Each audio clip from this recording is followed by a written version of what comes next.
Nothing Personal starts in 30 seconds.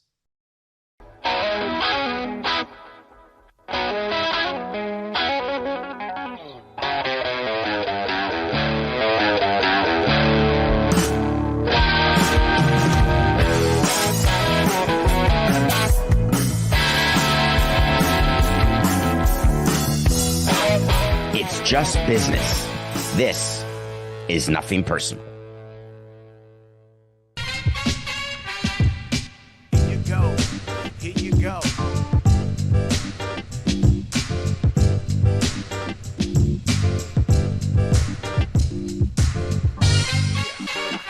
Yeah. 34. That's the Nothing Personal word of the day. It is Monday, July 29th, 2024. We are 34 hours away from Major League Baseball's trade deadline, and baseball wins because we could have opened with the Olympics. We could have opened with what's happening with Warner Brothers Discovery and their lawsuit against the NBA. We could have talked about Charles Barkley. I think we're going to talk about all this stuff. How about Tua and Jordan Love getting rich? What a weekend. But we're starting with the trade deadline, and we're starting with the Yankees. The Yankees acquired Jazz Chisolm. Did you watch the game last night, Coca? It was the Sunday night game. It was perfect. Yankees, Red Sox, shocking. Jazz arrives in Boston. They made a lot of this. He got there an hour and a half before the game. I took a look at the schedule when the trade happened. You know, there are flights, of course, to Boston, very many of them. Players get 72 hours to report after a trade. Some players take the full amount of time. Some players take the minimum amount of time. Some players pack up. I saw Randy Arozarena sitting in the stands after he was traded from Tampa to Seattle. Then you get players who were traded during a game, say goodbye to their teammates in the dugout. Always a little uncomfortable. They go back. They get their duffel, pack it up, tip the clubbies. See you later. Intrigue. Where would Jazz hit in the Yankee lineup? Where would he play? How does that trade even make sense? I'm on record that trading for Jazz would not be a good move for many teams. I was on record telling you that he's not going to get traded to the Mariners, that the Mariners would be better off without him. If there's one team that has a chance to get better with Jazz, first, let me just make sure you realize how value works. A lot of people are concerned that the Marlins did not get enough. Please don't forget that GMs don't care about Q rating. They don't care whether you're popular. They don't care about your charisma. They care about your production. Jazz Chisolm is an average Major League Baseball player. He is not the difference maker for a team. He is a piece of a team. He came into New York and was immediately put into the 5-hole playing center field with Aaron Judge DHing. Aaron Judge cannot DH when Stanton comes back, and he's expected back today or tomorrow, Monday or Tuesday, which means Jazz will play second base, maybe third base. Never played third base. Gleyber Torres said, I'm your second baseman now. I don't want to play third base. Those types of trades are done stupidly if you don't speak to your players first, smartly if you figured out what you're going to do. You can be smart and still get the wrong result. We signed a free agent shortstop. His name was Jose Reyes. We spoke to our shortstop, Hanley Ramirez, who said, of course I'll go play third base, until he had to go play third base, and then he was angry.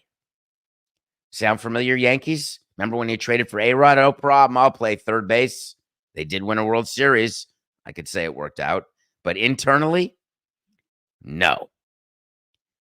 The reason why the Yankees may be the only team that would be willing to trade for Jazz Chisolm, no matter how many teams you saw rumored, is Jazz and the locker room issues that he's had, the issues he's had with the front office. Disregard the statement he made about thanking Don Mattingly and Kim Ng. That's just PR. Sources tell me. All of that said, if Jazz steps out of line or becomes too much, and I'll tell you, walking out to the dugout first time in the Yankees, your hat's on crooked. I don't know. Aaron Judge and Giancarlo Stanton, Anthony Rizzo. These are veterans. I totally understand what Brian Cashman was doing. However, and side note, it's not like they gave up. This is so funny, Coca. You read this every day up to the trade deadline. Got the number 8, number 10, and number 12 prospect. Arozarena got the number 14, the number 22 prospect. Stop paying attention to that. It is meaningless. We don't talk about that in the front office. Oh, we got to get one of the top 5 prospects from that team. Hey, could someone bring in the list? We're looking at making a trade with the Yankees. I need the list of MLB.com's top 30 and get me Baseball Americas in the pipeline if you don't mind. All right, let's choose someone there. It's so ridiculous that anyone would think that's how it works. So Jazz is on the Yankees. The Yankees need bullpen help badly. Teams are active. My Lord. So many trades happened this weekend. So many more likely to happen in the next 34 hours. A couple of things that I noticed about this weekend where there was some misinformation. I'm going to go back to the Marlins for a quickie here, Coke, if you don't mind. Josh Bell, it was rumored, was put on waivers. It's a violation of the collective bargaining agreement. It's not supposed to be made public when a player is put on waivers, but it always is because for whatever reason, there are baseball insiders who have a direct line to the commissioner's office and the union because those are the two entities that know when a player's on waivers. There is nothing positive about having it leak when a player is put on waivers. Nothing. Josh Bell on waivers does not mean the Marlins are releasing him. The reason why you secure waivers for a player is that you are praying to God that anyone will take him. Because if you claim a player on waivers, you have to take the player as is, which means you pay his entire salary. Josh Bell has over $5 million left. If someone claims Josh Bell, and if you are the team with the worst record, so therefore you get the first chance to claim, and then it goes down all 30 teams. There's a deadline 48 hours after a player's put on waivers. The team puts it in the computer, will claim this guy, this guy, this guy. Then there's something being called you are awarded a waiver claim, which means Major League Baseball and people in the baseball operations department, they look at every team that has claimed a player. They look at the record, which is the order of the waiver claims that are granted, and the team with the worst record wins. If only one team claims, it's easy, that team gets them. If no team claims, that's easy, no one gets them. What the Marlins are praying for is anyone claims him. Anyone. So we'll find out whether someone will take $5.5 million for Josh Bell. And spoiler alert, no chance toilet pants. There is not a team that is going to take on $5.5 million for the remainder of this season for Josh Bell. Not one. Not the Yankees. Not the Dodgers. Not the Red Sox. Nobody. Just thought you should know that. Second thing that was interesting to me is how baseball has changed in the past 2 decades. Jeff Passan, not my favorite for whatever reason, and I'd like him to be my favorite, but he's just not. Jeff Passan had an interesting tweet that I wanted to expand on a little bit. It used to be that there were buyers and there were sellers.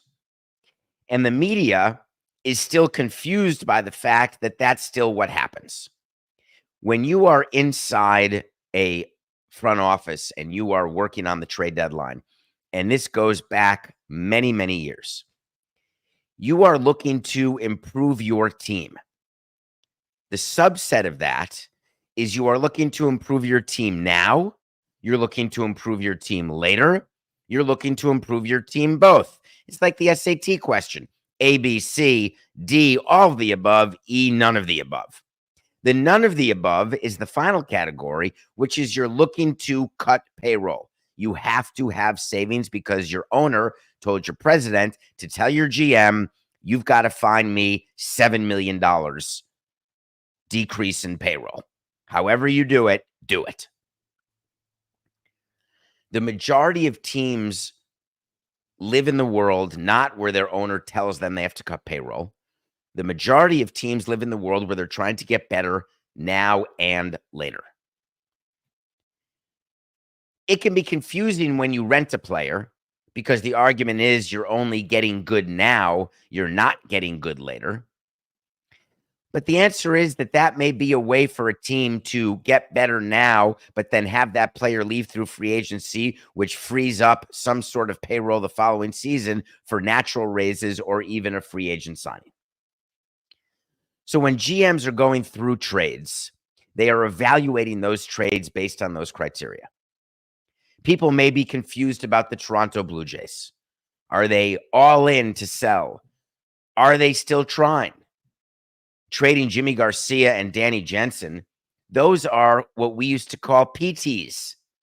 The PTs are known as the peripheral trades. Those are trades that if the bid gets hit, you're going to make the move.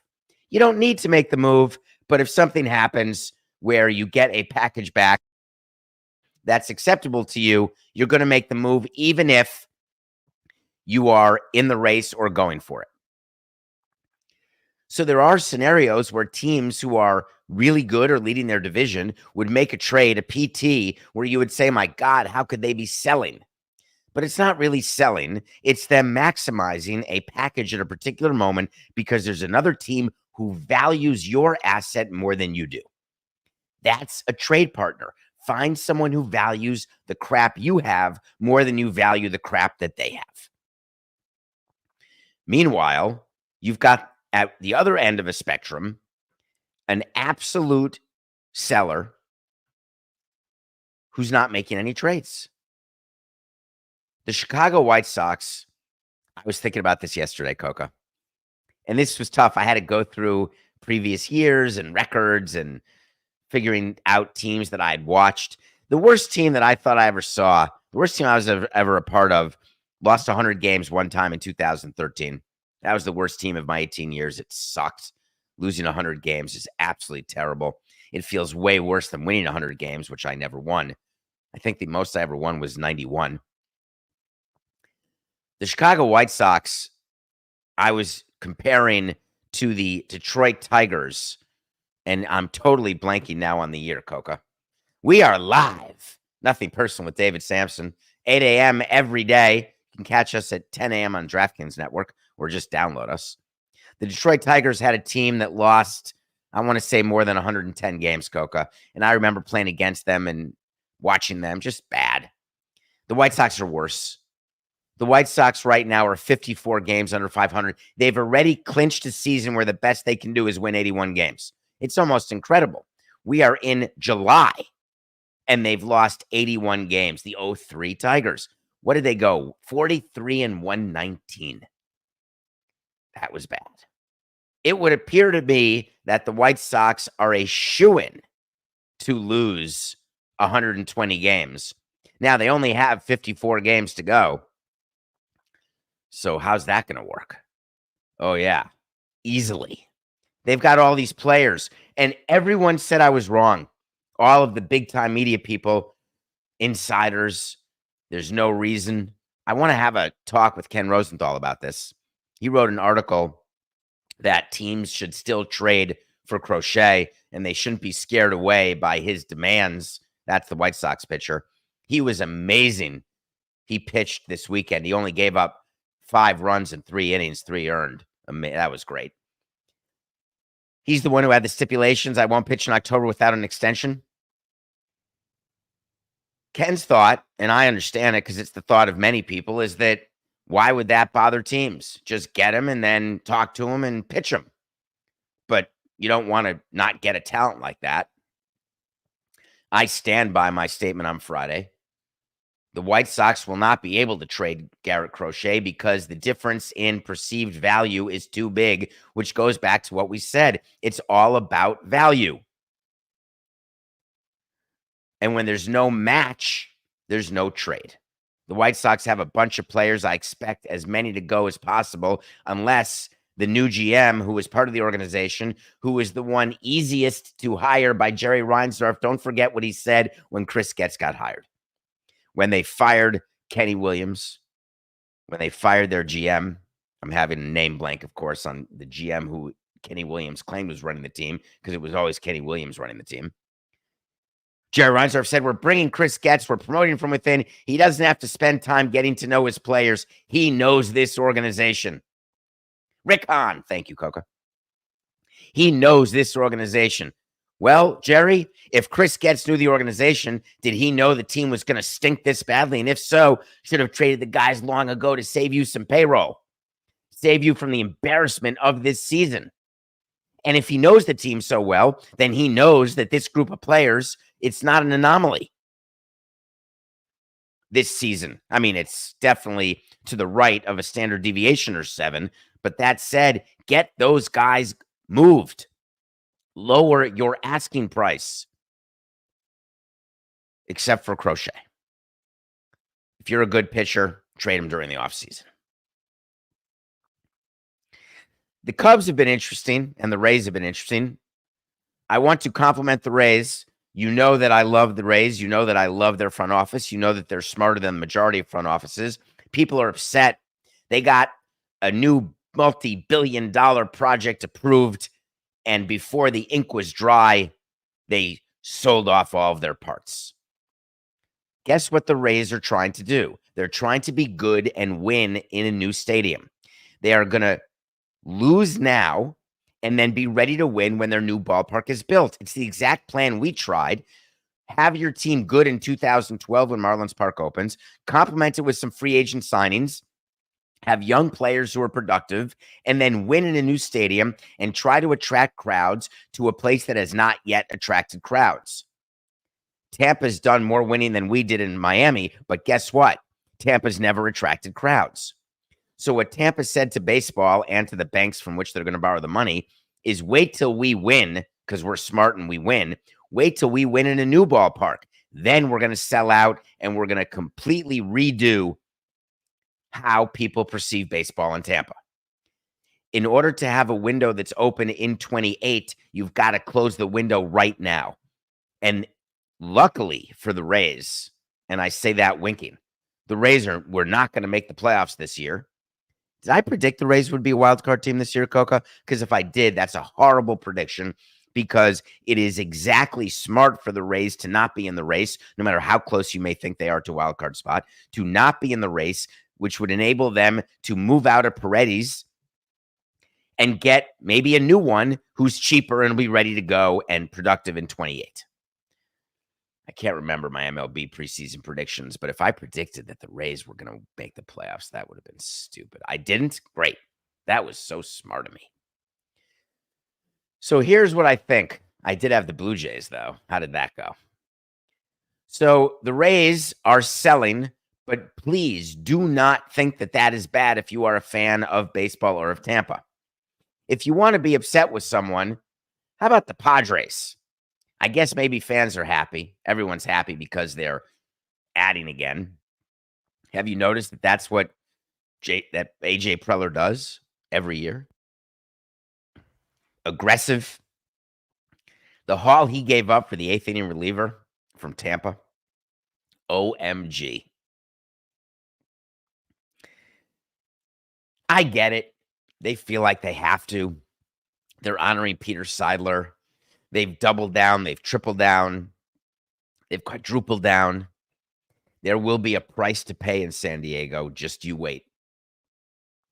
The Cubs are doing both. Cubs are selling, buying. Jed Hoyer had a quote that is very smart. Our goal is to add players that will help us not just this season, but into the future. In the last 2 days, we feel we have worked forward that by trading for those types of controllable players. Acquiring Paredes adds a proven bat to our lineup immediately and for years to come. It's good when you make trades and you get to say that. It's like Brian Cashman. Hey, we get Jazz for 2 more years. So in the next 34 hours, we're going to have plenty more to talk about because there will be more trades. Nothing personal pick of the day. I put it way up in the show. You know why? Because we're hot. We are HOTTT. We had Valdez and the Astros beating the Dodgers Friday. That's a win. We had Skubal beating the Twins Saturday. That's a win. From a season low 18 under 500 We're now 98 and 105. We're coming back, baby. One of the things that the Yankees get upset about is all the Sunday night games they play. They ask for off days on Monday, but they don't get it often. The Yankees played at home, and then they had to get themselves to Philadelphia. Although, of course, now I'm questioning myself. Are they playing at home tonight? I think they're in Philadelphia. You can fly to Philly from New York. You can train to Philly from New York. You can bus to Philly from New York. It's not about how high your revenue is. It's about time. By the time you get to an airport, load the equipment, flying to Philadelphia does not make sense. You can get on the team bus from Boston, where they were. They probably flew from Boston. The game was in Boston, not New York. 4-8-69. The Yankees flew to Philly after the Boston game, and we're taking Wheeler, who's the Cy Young. I think he has a good chance to win Cy Young. Wheeler over the Yankees.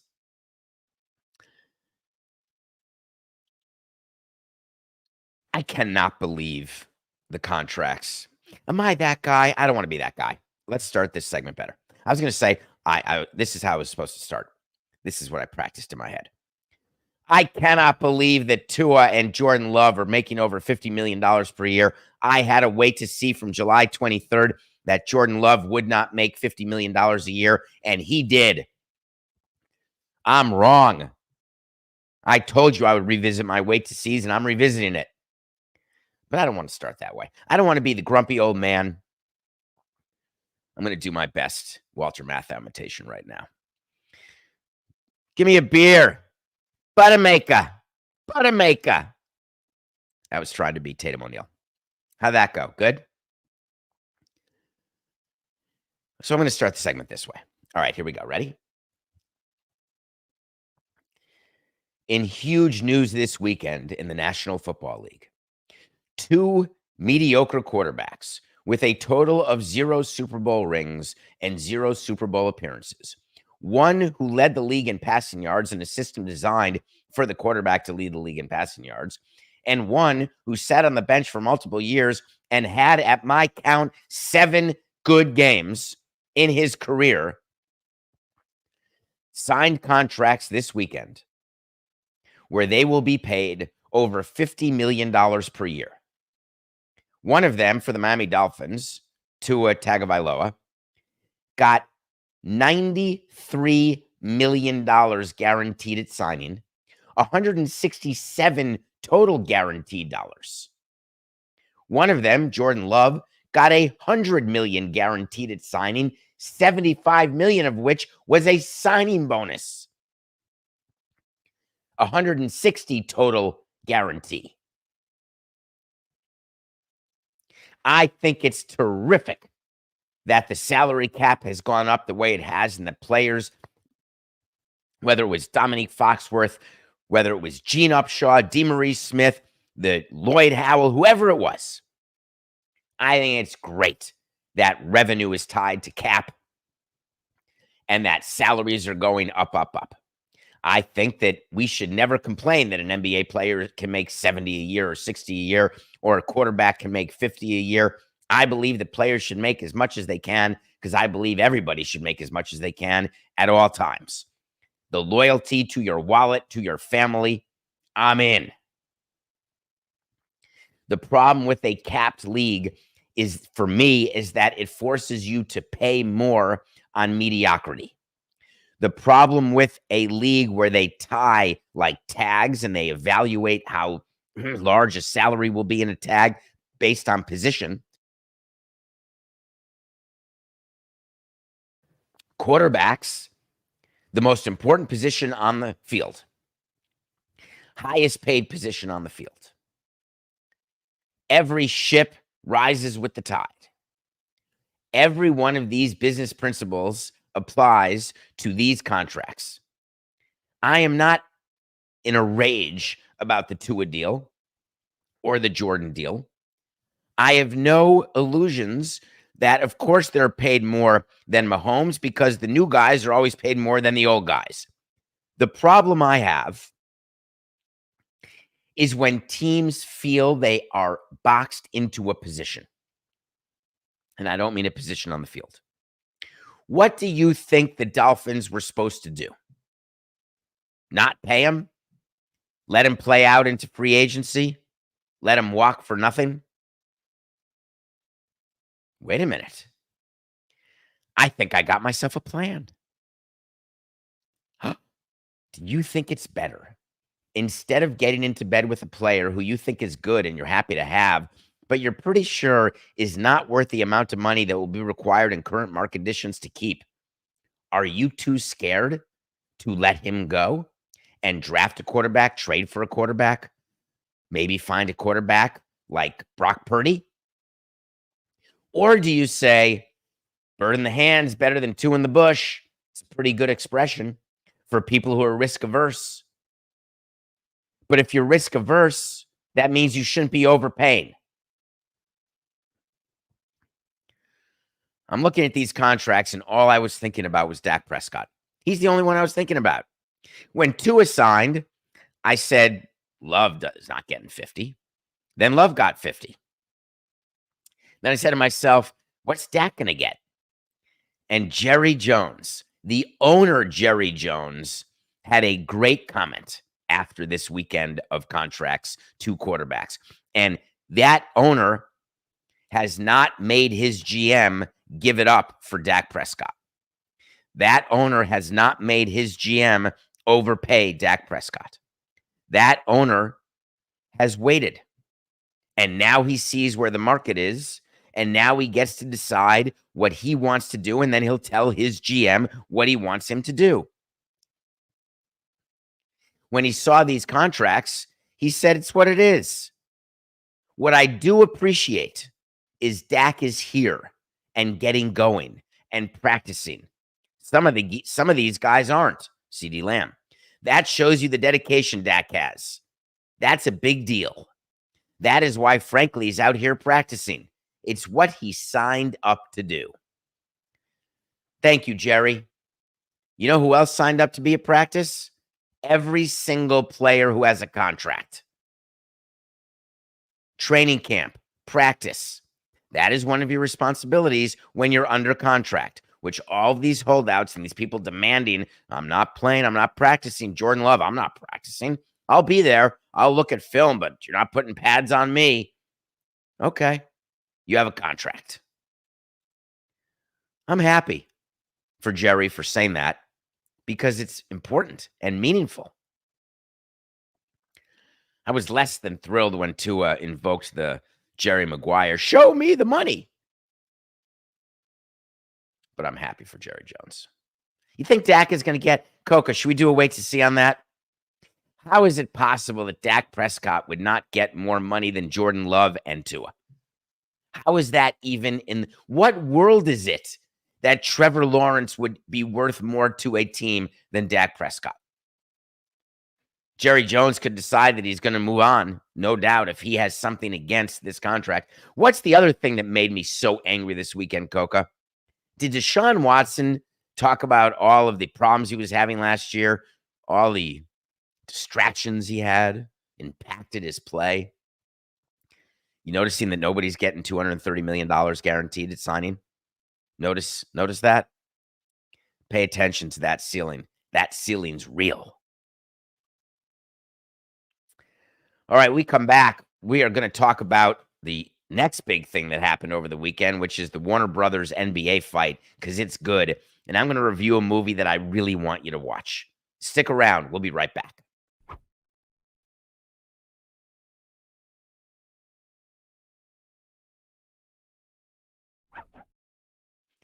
Welcome back to Nothing Personal. This is David Samson. Hope everyone's well. I had quite a weekend, Coca. I've got a bunch of movies that I watched, and I'll review some of them this week. I don't know why I'm so excited on Saturday morning that I have a Saturday that I was watching a movie at about 3:12 a.m. Saturday morning.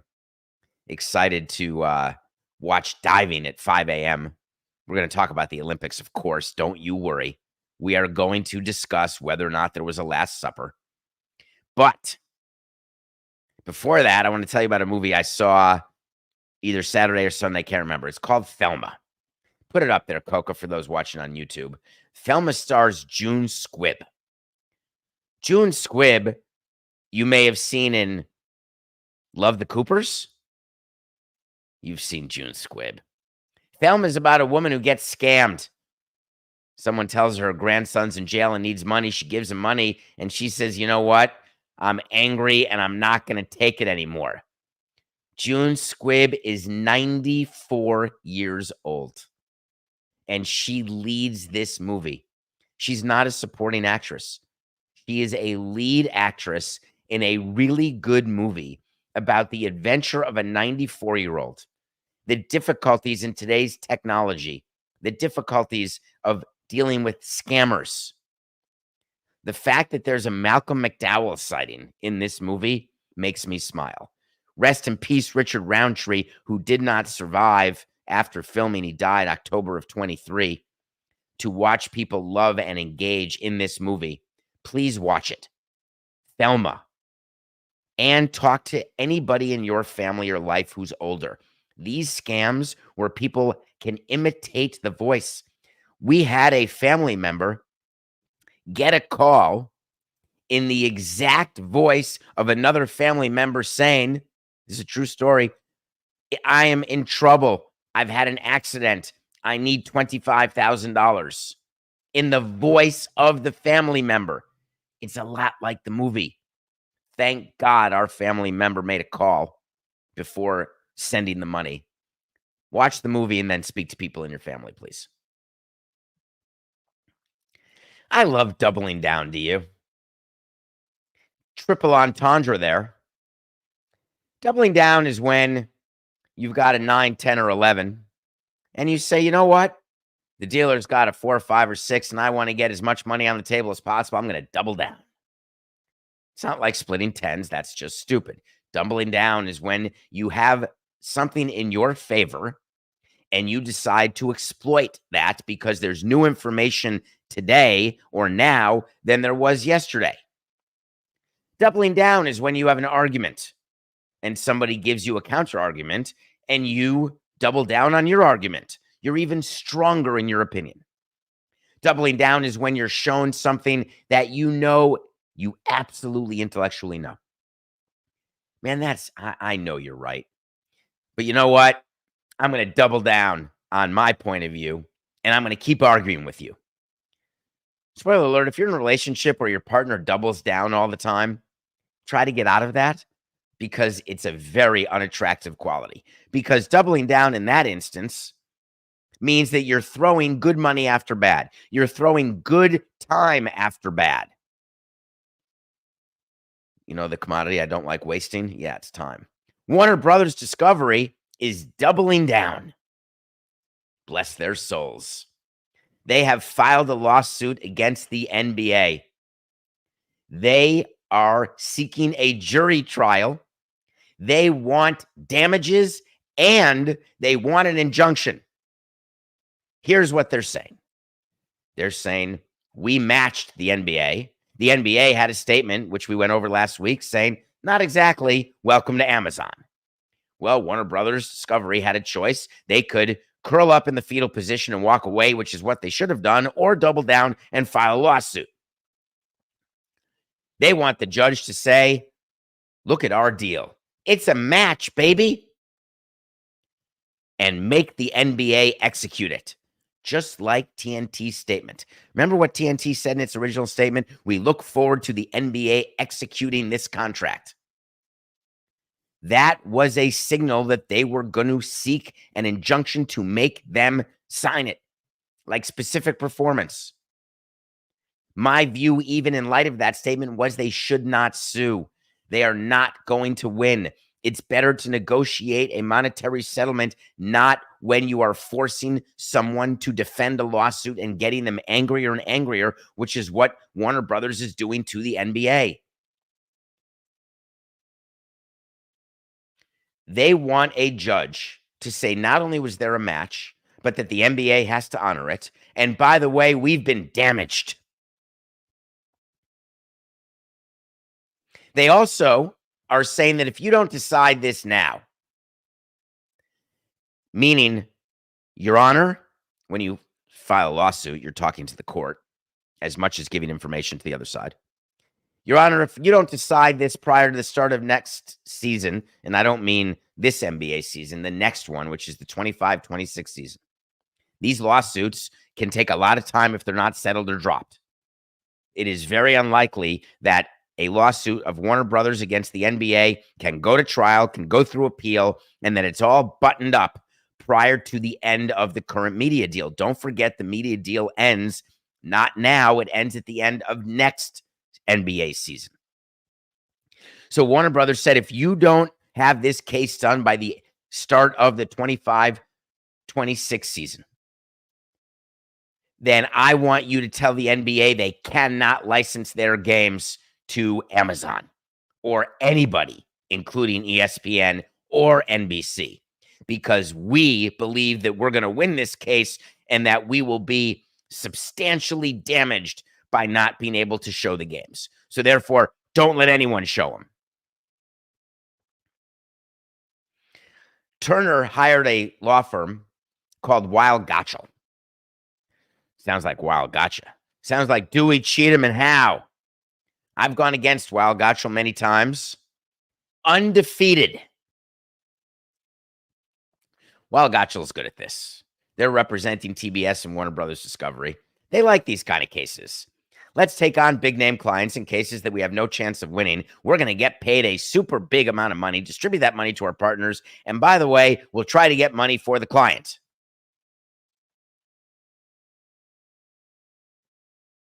The NBA had the best response to this. They really did.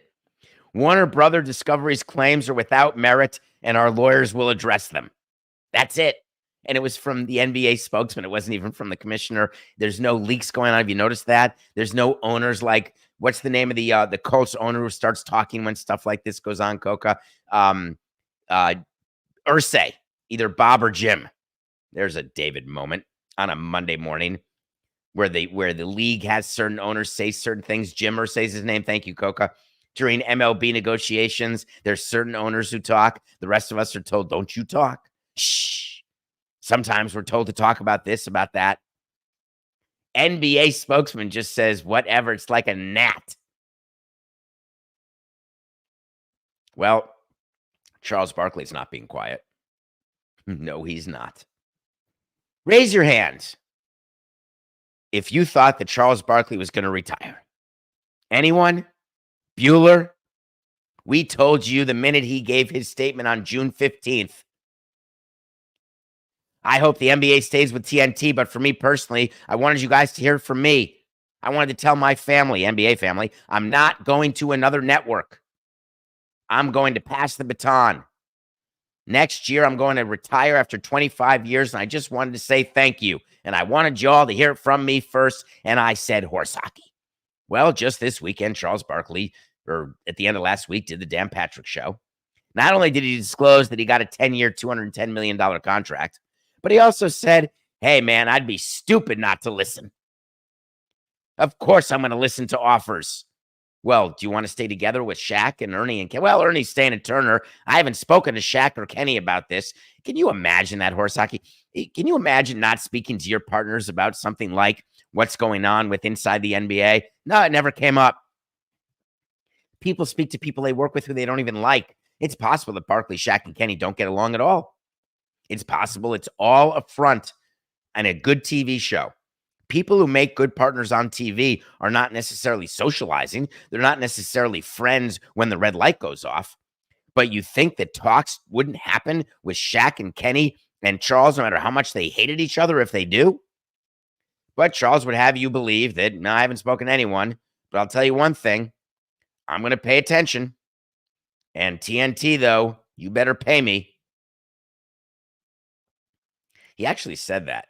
Wait, y'all effed up. I didn't F up. Why do I have to take a pay cut? Barkley wants, here's what he's aiming to do. He wants to get paid the balance of his $210 million contract, get it bought out, maybe at a tiny discount, and then sign a brand new 11-year contract, because that's how long the media rights deal is, with Amazon, ESPN, or NBC. under the claim of, I got to wait to see what everyone has, wait to see what everyone offers. That's what Charles was saying.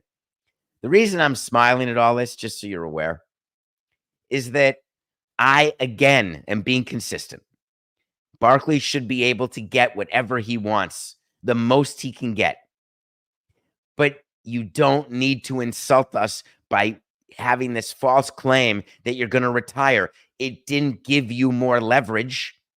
If you want to use me, the audience, or use media in order to get yourself more money, I am in. Use away.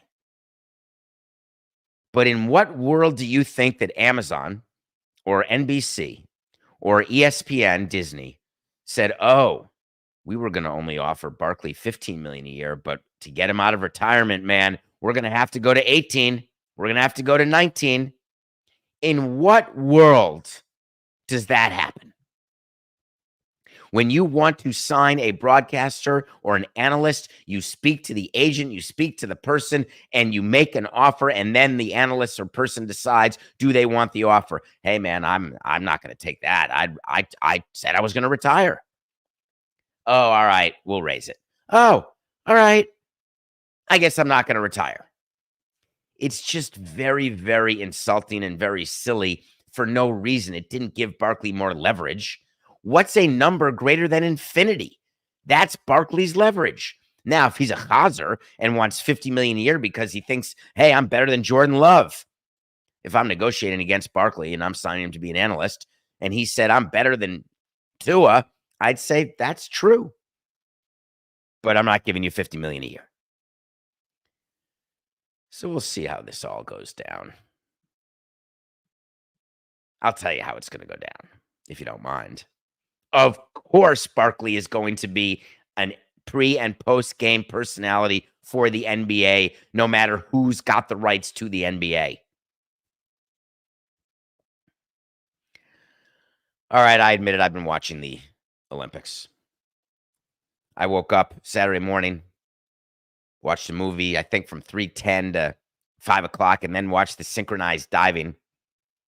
Shout out to Cooking Bacon. First medal of the games, got a silver in synchronized diving, got beaten by the Chinese divers.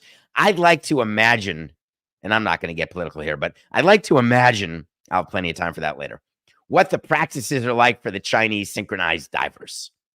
Because, man, they are in sync. It's robotic. It's insanity. You may not know this, but Chinese divers win everything because they can't be beaten. But the USA got silver. Congratulations to Cooking Bacon. That was fun to watch. That wasn't the top story of the weekend. The top story has to be the fact that the Olympic Village stinks. The fact that a bunch of women have to share bathrooms and they're moving out of the village because of cardboard beds, trying to find hotels. No air conditioning. That's got to be the top story. The fact that they're trying to cool water from below the water table because it's part of sustainability to keep the Olympics at a neutral footprint. I always love that when we do that as a company. We're neutral. We planted trees in the middle of a veldt. We're adding as much to this world as we took away. We're LEED. It's the biggest crock of crap I've ever heard. We did that, Marlins Park. We're the first gold LEED retractable roof facility, or were we silver? Coke, I can't even remember. So many years ago. We're either the first silver or the first gold. I want to say gold. Why not go for it? We loved it as PR. We care about the environment. You know what it was on our stadium budget? It was a budget item. You paid a certain amount to be LEED certified. You had to do certain things in an inefficient way to be LEED certified. I wonder if they continue to check on Marlins Park. Are you still doing the things that we said we do to maintain our LEED certification? I'm sure that happens. That's the biggest story for sure. Oh, you're right. I'm sorry. That's not the biggest story, the Olympic Village. It's got to be that Jason Tatum didn't play in the game against Serbia. That's got to be the biggest story of the Olympics so far. That in the first round of group play, Steve Kerr had Jason Tatum out of the rotation. Steve Kerr said, the coach, I'm an idiot. But it's really hard in a 40-minute game to play more than 10 guys. In what world do Ty Lue, Eric Spoelstra, and Steve Kerr think that Jason Tatum is not one of the top 10 players available to him? He's all NBA 3 years in a row, which means he's one of the top players in all the NBA. But you've got Jokic, you've got Giannis on different countries, Greece, Serbia. Doncic is Slovenia. I'm just curious, is Tatum not one of the top 10 players, best players on his own team, the USA team? He would have you believe that he can only play 10 guys. What am I going to do? He then realized it's completely ridiculous. He said, Jason will play Wednesday. I'm not going to answer your next question, which is if he plays, who doesn't, but we're going to need him. Part of this job for me is to keep everybody engaged and ready because my experience with this is crazy stuff happens. Hey, way to go. You think Jason Tatum didn't know before the game whether he was playing or not? Don't make fun of him for not being involved in the huddle. Everyone will get their turn, except for Halliburton, I'm sure. That's got to be the biggest story of the weekend. Well, maybe it's that Simone Biles is still the best gymnast in the world. I mean, that'd be a good story. I didn't see a picture of her and her husband. He's there, though. That's a big story. No, let's go, Coca. I'm settled. We're going to go with South Sudan. South Sudan won their first game. They beat Puerto Rico. They played the wrong national anthem. They had the wrong anthem for this country. It's a brand new country. I guess people forgot the deets. That's a pretty cool story. Maybe swimming. Women's soccer quarterfinals? Nope. None of these are the biggest story of the weekend. In what is the worst nightmare of all time, the biggest story so far of the weekend was the opening ceremony. Oy vey. It rained. That's not the story. The story is that people are angry. There's a lot of religious anger. And that's only been going on for hundreds and thousands of years. I can't imagine why we thought it would stop now. Lots of religious anger. Lots of people online telling you that it was blasphemous. Totally anti-Christian the way they made fun of the Last Supper and did it with transgenders, cross-dressers, and ball hangers. It's a nightmare. How dare you? Of course, there's another side, which is it had nothing to do with the Last Supper. It was all about the French history and all about the Seine and the god and goddess of rivers. That's possible. I've got a very quick question for the Olympic organizers. It's a quick one. Very, very quick. Did the opening ceremony sneak up on you? No? What about rehearsals for the performances? Were those done top secret? Nobody knew?